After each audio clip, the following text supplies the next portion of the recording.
What you're looking at here are shop owners and banks literally sealing their buildings with steel plates. They are doing this in order to protect their property from the 20-week and running Yellow Vest protests. Now, as you can see in this clip, at least one bank was set on fire in last weekend's protests, with dozens of other banks having been vandalized. Now, oddly enough, this article published by Bloomberg and penned by the banking industry asked protesters to consider buying Bitcoin and other cryptocurrency in protest of the banking system rather than destroying physical property. The article goes on to make this plea on behalf of the thousands of French employees who depend on these locations for employment. Now, oddly enough, this article has now been deleted, so make of that what you will. Unfortunately for Macron, these banks and the recurring vandalism is far from his biggest concern. Last weekend, armed state thugs beat an elderly woman to the ground and left her with a fractured and bleeding skull on the pavement. Now, the images of this are so brutal and graphic I cannot show them on YouTube for censorship reasons. So please follow me on other social media such as Twitter or Gab at Herschel Squires for a small glimpse of this horror.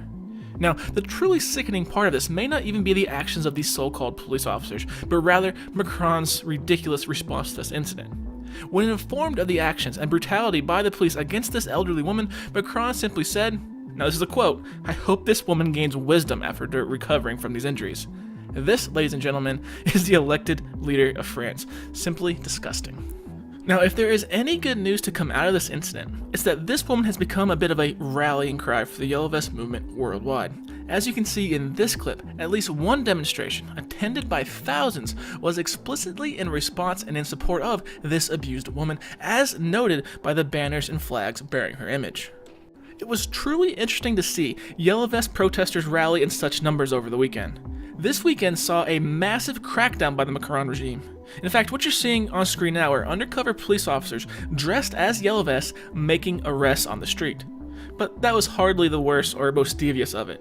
In fact, the regime even went so far as to deploy military personnel on the streets of Paris in order to keep the peace and enforce a protest ban in several locations.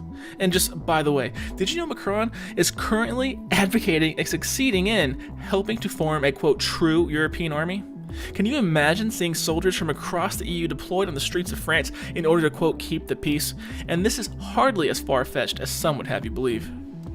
But in the wake of this crackdown, the fake news media is reporting a lower than usual turnout for this 20th week of Yellow Vest demonstrations. But that simply doesn't make any sense. One, you can see this in videos. The protests seem as large as ever. But two, and maybe even more importantly, Macron today issued a plea, a surrender of sorts, to the Yellow Vest movement in asking them to help him govern France. Specifically, Macron has requested that the Yellow Vests form a council of 20 people to come up on high and help him create policy that, in his words, will share the power in order to finally bring an end to these Yellow Vest movements and their unrest. The Yellow Vests have yet to respond to this plea. But anyways guys, that about wraps up for this one. Be sure to come back next week when we continue to track the Yellow Vest news that the mainstream media refuses to cover. And as always, big shout out to my PayPal and Patreon supporters out there. I really appreciate all the positive support. And until next time guys, peace out.